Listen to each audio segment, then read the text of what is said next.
Morning everyone. তো চলে এসেছি আজকে সকালের একটা নতুন ব্লগ নিয়ে। সকাল সকাল আমি হয়ে গেছি মাথায় তেল আর পেঁয়াজের রস মেখে চাম্পু। नहीं ये मजाक हो रहा है। एक सेकंड यार, मजाक हो रहा है। नहीं যাই হোক, শুনেছি পেঁয়াজের রস মাখলে চুল গড়ায়, চুল গজায় ভালোভাবে। তাই জন্য সকাল সকাল উঠে চুলে লাগিয়ে নিয়েছি ভালোভাবে পেঁয়াজের রস। আর এই যে এখানে রান্নার প্রিপারেশান চলছে, ফ্রায়েড রাইসের জন্য গাজর কাটা হচ্ছে। আর আজকে দুপুরে একটা স্পেশাল মেনু আছে, তো তোমাদের সাথে শেয়ার করব। তো দেখতে থাকো এখন। বা ফ্রায়েড রাইসের প্রিপারেশান চলছে এখানে, গাজর কাটা অলমোস্ট ডান। তো তারপরে আমার দাদা একদম চাইনিজ স্টাইলে কাটছে বিনসটা। দেখতেই পাচ্ছ কত সরু সরু করে কী সুন্দরভাবে কাটছে। আর এই যে আমি যে স্পেশাল মেনুটা করব, তো এই হাঁড়িটা আর হাঁড়ির ওপরে ঢাকনাটা, এটা আমি কালকেই এক্সাম দিয়ে ফেরার পথে কিনে এনেছিলাম। তো দামটা নিয়েছিল ওই 50-60 টাকার মতো। তো তারপর যে মাটন, আজকে তো আমাদের দুপুরে স্পেশাল মেনুতে ছিল হান্ডি মাটন, যার জন্য তো দেখতেই পেলে, তো যার জন্য হাঁড়িটা কিনে এনেছিলাম। তো তারপরে এই বক্সটা একটু দেখাচ্ছিলাম, এটা আমার দাদা অনলাইনে কিনেছে, খুব সুন্দর আওয়াজ। ওটা যদি ওরা গিফট দেওয়ার জন্য কিনেছিল, তাই একটু বাজিয়ে দেখছিলাম যে কেমন হয়। তো এখানে চলছে মাটনের প্রিপারেশন। প্রথমে মাটনটাকে আগের দিন ম্যারিনেট করে রাখা হয়েছিল, একটু লবণ, একটু তেল আর একটু হলুদ দিয়ে। তো তারপর একটু পেঁয়াজ কাটা দিয়ে ম্যারিনেট করা হচ্ছে। এই হান্ডি মাটন রান্নাটাতে একটু পেঁয়াজটা বেশি পরিমাণেই লাগবে। তো আমরা দিয়েছি অনেকটাই পেঁয়াজ, তারপর দিয়ে দিলাম জিরে গুঁড়ো, যেগুলো দিয়ে আর কি একটু ম্যারিনেশন করে কিছুক্ষণ রাখা হবে। তো তারপর ওটা পুরোটা হাঁড়িতে তুলে দেওয়া হবে, আর ওর মধ্যে ম্যারিনেটটা হবে, মাটনটা রান্না হবে। তো ওই যে তখন দেখাচ্ছিলাম যে প্রিপারেশানটা, আদা রসুন কাঁচা লঙ্কা আর একটা টমেটোর যে একটা পেস্ট করে রেখেছিলাম, তো ওই পেস্টটা এখন মাটনের মধ্যে দিয়ে দিচ্ছি। ওটা দিয়ে ভালোভাবে মাখিয়ে নিতে হবে মাটনটাকে। তো ম্যারিনেট করার পর কিছুক্ষণ রাখতে হবে মাটনটাকে, যাতে মাটনের ভেতর মশলাটা ভালোভাবে একদম ঢুকে যায়। তো তাহলে টেস্টটা আরও বেশি পরিমাণে ভালো হবে। তোমরা কে কে বাড়িতে এর আগে হান্ডি মাটন বানিয়ে খেয়েছো আমাকে অবশ্যই কমেন্ট করে জানিও যে কেমন হয়েছিল খেতে। রান্নাটা করার পরে আমার রিয়াকশানটা দেখবে যে আজকের খাবারটা কেমন হয়েছিল খেতে। তো ওটা আমি পরেই বলছি।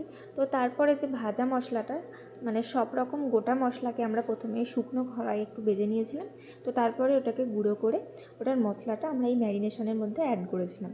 এটা করলে মানে মাটন যে রান্নাটা সেটা আরও অনেক সুন্দর হয়, যেহেতু প্রায়ই সব গুঁড়ো মশলা আছে, কিন্তু ওই গোটা মশলাগুলোটাকে ভালোভাবে একটু শুকনো খোলায় বেজে নিয়ে গুঁড়ো করে দিলে মাটনের ওপর, সেটার টেস্টটা আরও অনেক বেশি খেতে হয়।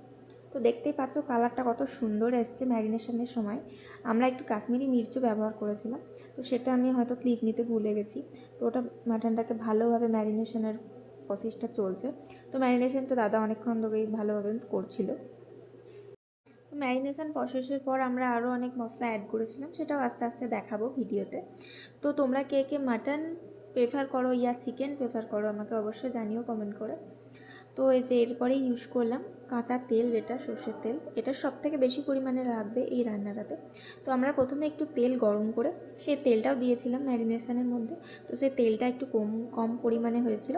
তো তারপরে আরও একটু কাঁচা তেল অ্যাড করেছিলাম, যদিও আমাদের তেলের অ্যাড করার পরিমাণটা অনেকটাই কম হয়ে গিয়েছিল।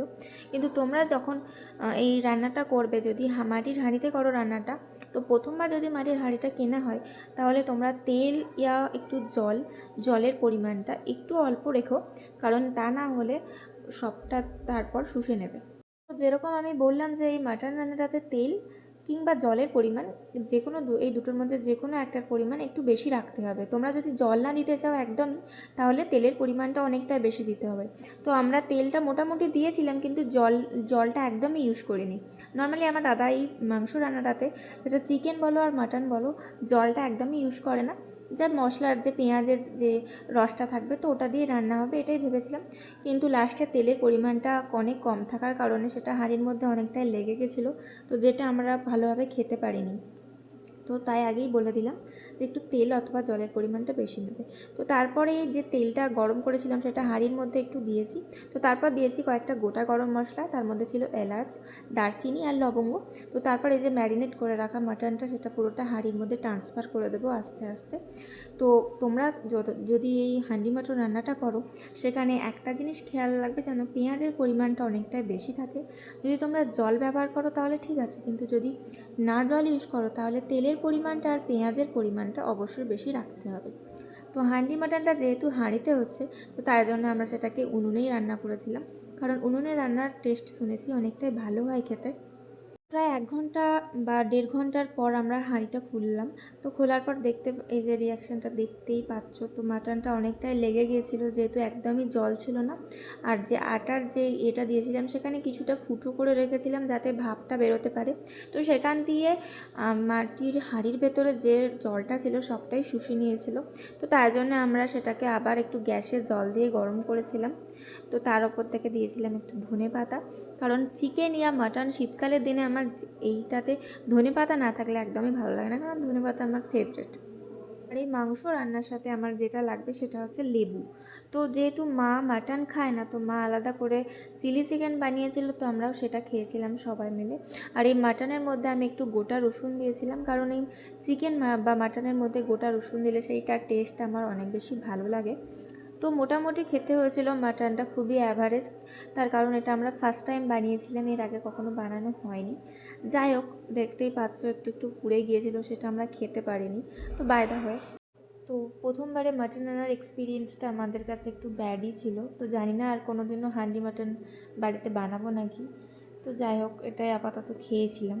মাটনের সাথে সেদিন মেনুতে ছিল চিলি চিকেন, ফুলকপির তরকারি, আর সবশেষে পাতে ছিল মায়ের স্পেশাল চালতার চাটনি, যেটা মা অনেক দিন আগে থেকে বানিয়ে ফ্রিজে স্টোর করে রেখে দেয়, এবং সেটাই অল্প অল্প করে বার করে খেতে থাকি। তো ভিডিওটা এখানেই শেষ করছি। ভালো লাগলে সবাই like, comment, share and subscribe করে দিও। আর রাতে মা বানিয়েছিল একটু রাইস। তো এখানেই শেষ করছি। Bye bye.